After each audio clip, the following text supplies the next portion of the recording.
రాష్ట్ర పర్యాటక రంగం మరియు రకాలు.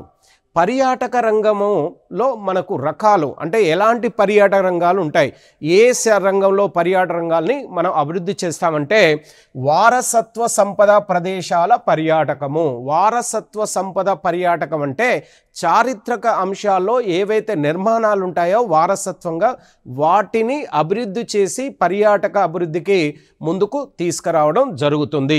రెండోది ఆధ్యాత్మిక పర్యాటకము అంటే వివిధ ఆలయాల్లో ఆధ్యాత్మిక కేంద్రాలు అంటే మనకు వివిధ ఆలయాల్లో ఆధ్యాత్మిక ఆలయాల్లో ఎక్కువగా పర్యాటకంగా అభివృద్ధి చేసి భక్తులను ఎక్కువ ఈ వారసత్వ ఆధ్యాత్మిక పర్యాటక ప్రాంతాలకు భక్తులను ఎక్కువగా రప్పించే ఉద్దేశంతో ఆధ్యాత్మిక పర్యాటక రంగాన్ని అభివృద్ధి చేస్తారు.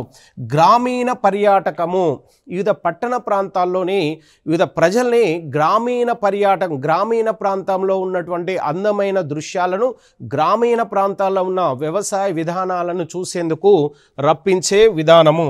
వన్యప్రాణి సంరక్షణ కేంద్రాలు అంటే భారతదేశంలో ఇటు రాష్ట్రంలో కూడా మనకు ప్రధానంగా 12 వన్యప్రాణి సంరక్షణ కేంద్రాలు ఉన్నాయి. తెలంగాణలో 12 వన్యమృగ సంరక్షణ కేంద్రాలు ఉన్నాయి.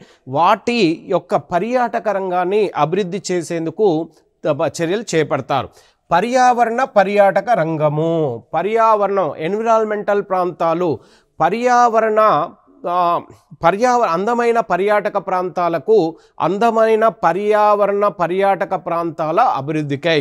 మెడికల్ టూరిజం అంటే మనకు మెడికల్ అంటే ఏదైనా ఒక ప్రాంతంలో బాగా మనకు మెడికల్గా అంటే వివిధ రకాల హాస్పిటల్, మనకు వైద్యుల సౌకర్యము అంటే అత్యాధునికమైనటువంటి వైద్య సదుపాయం కలిగిన ప్రాంతాలను అభివృద్ధి చేసి ఆ ప్రాంతాలకు వివిధ ప్రాంతాల నుంచి ఇతర ప్రాంతాల నుంచి ప్రజలు అంటే ఎవరైతే వివిధ రకాల మానసిక మరియు భౌతికంగా బాగుపడే వారందరినీ ఇలాంటి ప్రాంతాలకు మనకు రప్పించే ఉద్దేశంతో మెడికల్ టూరిజం. పండుగల పర్యాటక రంగం. దేశంలో మరియు రాష్ట్రంలో వివిధ రకాల పండుగలు వివిధ ప్రాంతాల్లో మనకు ప్రధానంగా రాష్ట్రంలోని వివిధ జిల్లాల్లో గ్రామాల్లో కూడా ప్రధానంగా సమ్మక్క సారక్క వంటి జాతరలు జరిగే క్రమంలో ఆ ప్రాంతాలకు పర్యాటకాన్ని అభివృద్ధి చేయడము. సాహసం పేరిట పర్యాటకము. సాహస పర్యాటక అంశాలు అంటే ధైర్యంతో కూడిన వివిధ ప్రాంతాల్ని ఎదుర్కొనేందుకు కావలసినటువంటి పర్యాటకము.